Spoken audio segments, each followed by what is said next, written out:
Alam niyo ba yung yung anay saka ang bubuyog? Meron ako isang naalala, hindi ko lang alam kung sino ang relihiyoso sa inyo dito. Meron ako isang naalala, sinasabi, na mga matatanda, at sabi namin nasa Biblia ito, mag-iingat kayo sa mga bulang propeta.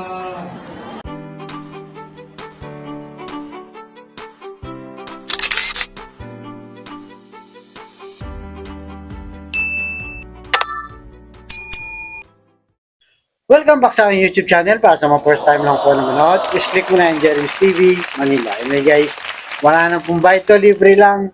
Tulong mo lang din sa kapwa mo. Alright? Thank you very much po. So, topic natin ngayon for today's video, Yorme Romesbak kay Congressman Abante, na kung saan ay sinabi niya si Yorme ang anay ng Maynila, na kung saan ay sisirain daw niya ang Maynila. So yun guys, di ba? Pero rumesbak itong si Yorme. Ang sabi ni Yorme, mag-ingat o huwag maniwala sa bulaang propeta. Yan guys, yan ang ating pag-uusapan ngayon. Pero bago yan, siyempre, huwag natin kalimutan i-shout out ang mga Iskonians forever. Ang dalangin ko po sa inyo ay nasa mabuti kayong kalagayan. So maraming salamat po sa walang sawang suporta sa ating channel at sa mga Iskonians forever. Saludo po ako sa inyong love, love, love. So, yun lang guys, di ba? Actually, matagal na sinabi nito ni Benny Abante na kung saan ay nagkaroon ng assembly itong Asensong Manileño.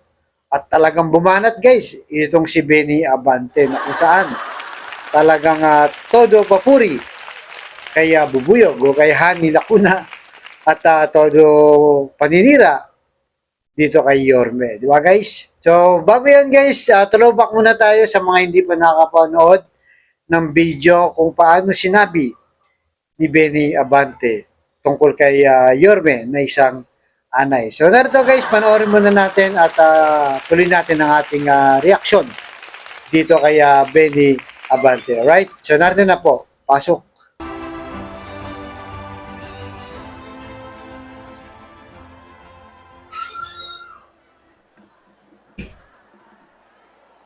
Alam niyo ba yung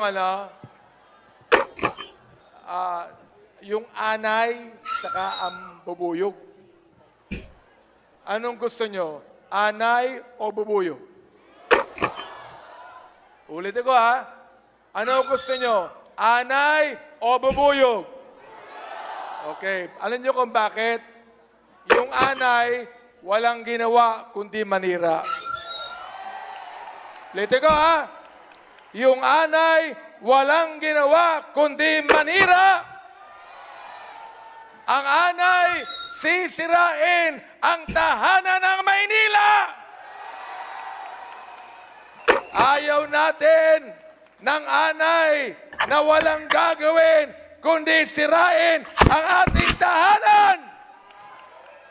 Kaya mga kaibigan, So yun guys, napanood nyo, di ba? Nakakatawa guys. Nakakatawa itong si Benny Abante. Kasi hindi ko mawari guys eh. Kayo, on records, di ba?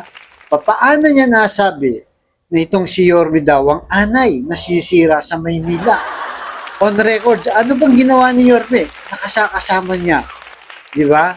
Sa mahabang panahon. So alam naman natin, kung sisirain daw ang Maynila ni Yorme, ano bang ginawa talaga?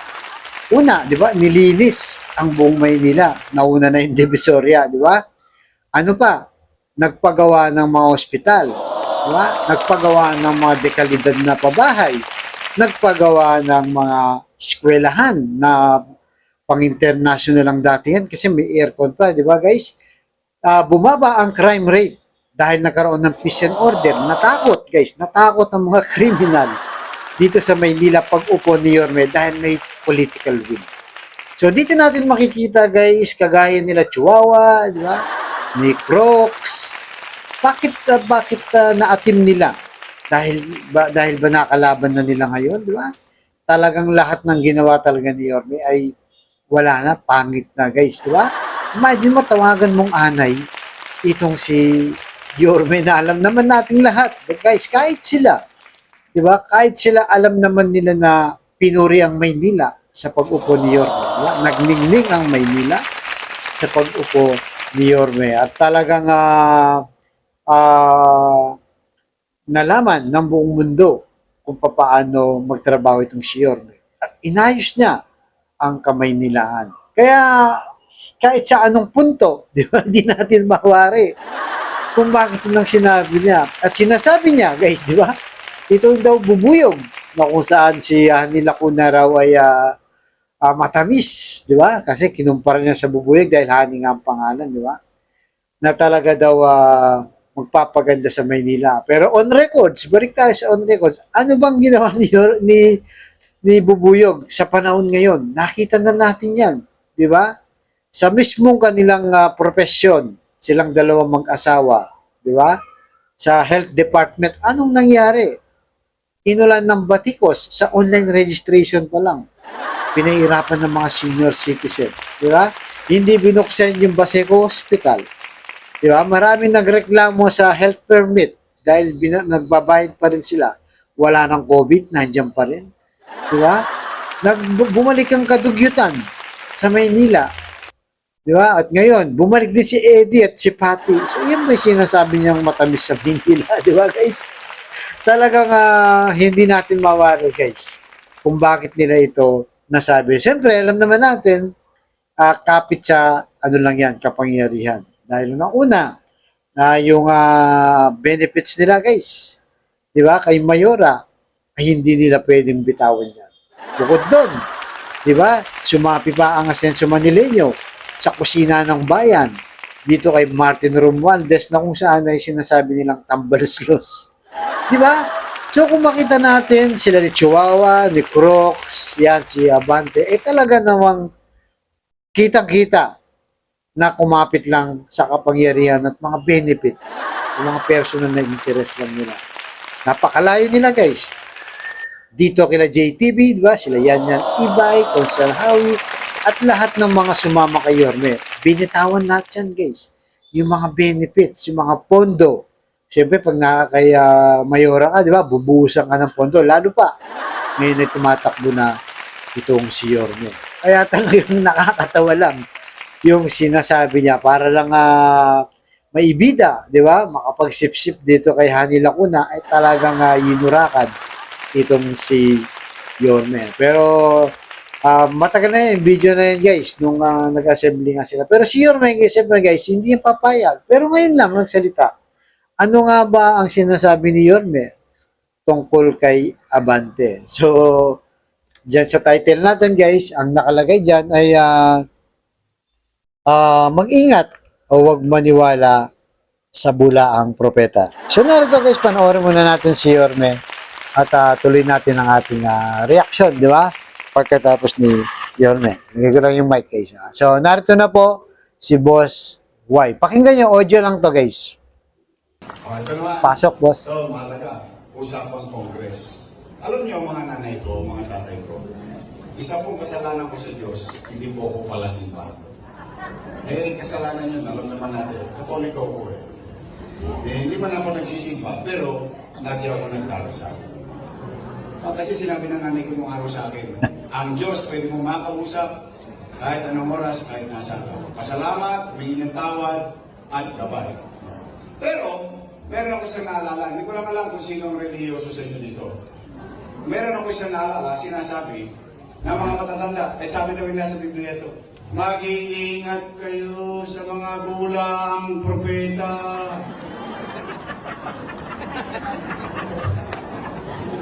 Patay tayo dyan.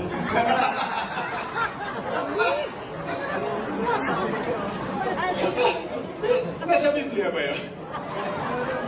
Kaya nakakatakot ang pastor eh, pag tumatakbong congressman.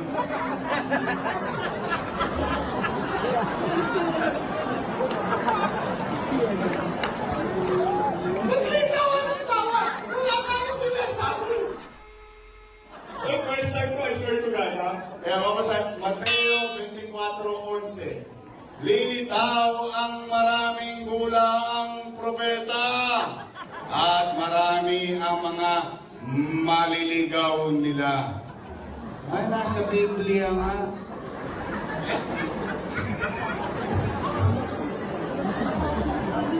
tayo, huwag mo ibubugin. Hindi kasi ako, sabi ko nga sa inyo, hindi naman ako religyoso. Takot ako kay Jesus. Takot ako kay Mama Mary. Kaya, okay naman gamitin natin ng Diyos to inspire. Pero gagamitin natin ng Diyos para sa politika, delikado po yan. Eh kasi, alam mo naman, may kilala akong bisya, may kilala akong pastor. Alam mo naman pagkatapos yan, may first collection. Second collection. Third collection. Ano sasabihin ng pastor? O nung bulang propeta? Ito, alay natin sa langit. Ibabato natin pataas. Lahat ng babagsak, akin. Bubos, ang lupa sa Santa Ana. Then, nandiyan yan. We can move on with our lives. Bago naman, ito naman. Pwede ba? Ang ating congressman, Joey! Oy! So yun guys, napakinggan nyo, di ba? Napakinggan nyo itong si Yorme. Actually guys, may punta naman itong si Yorme. Kasi nga, itong si Congressman Abante, pastor to guys, pastor. Pero atas ang sariling church. So, wala namang masama na maglingkod ka sa bayan. Pero yun na nga lang guys, para talaga magka-conflict ka. Pagka pumasok ka sa politika at isa kang pastor. Medyo, medyo conflict talaga yan. Kagaya niyan, di ba? Sinasabi ni Abante na si Yorme sisira sa Maynila. Makatotohanan ba yun guys? Isa kang pastor, sasabihin mo yun na kung susuriin mo, alam naman ng lahat, di ba? Na hindi naman naging anay ng Maynila itong si Yorme, kundi isang asset, di ba? O isang ginto si Yorme sa Maynila dahil sa ginawa niya nung siya'y nakaupo pa lang. Kaya mahirap talaga guys, mahirap talaga. Kaya nga si Yorme, di ba? Nagbasa pa siya ng Bible verse. Kaya mahirap po talaga yan. Kasi may makakalaban ka kung nasa politics ka. Di ba? May makakabangga ka. Eh, paano pastor ka, di ba? Kasi pag pastor ka, dapat alam naman natin guys, medyo puro mababait, di ba? Dapat ang sinasabi mo, puro kabaitan. Kaya ako nga dito guys, di ba? Alam niyo naman, meron din tayong religious vlog. Sana po mapanood nyo rin kasi importante din yun. So, minsan pag naisip ko yung issue, minsan medyo nag-aalangan pa ako. Pero iniisip ko na lang ngayon na per issue lang naman tayo. Kung ano yung totoo, dun lang naman tayo. Pero talagang napakahirap na pumasok ang isang pastor, di ba? O church leader sa isang sa gobyerno, sa politics. Dahil nga magkakaproblema at magkakaproblema. Di ba? So, yun guys, kayo, anong masasabi nyo dito? Di ba? Na sinabi ni Pastor Abante. Anay daw itong si Yorme. At ano masasabi nyo kay Yorme? Kasi si Yorme talagang pag nagsalita, guys, kukwento lang siya. Pero real talk ang kanyang sinasabi. Di ba? Na mag-ingat tayo kasi nga minsan parang may mga taong nagbabalat kayo. Marami pong ganyan. Lalo na sa paglilingkod sa bayan, minsan nakatago lang yung kanilang hindi magandang attitude o ugali. Pero pag sinuri mo, para ba talaga yan sa bayan o para sa personal na lang na interest nila? So, yun guys, huwag tayong titigil. Tuloy-tuloy lang po tayo. At like, share, and subscribe. Huwag niyo pong kalimutan mag-comment guys.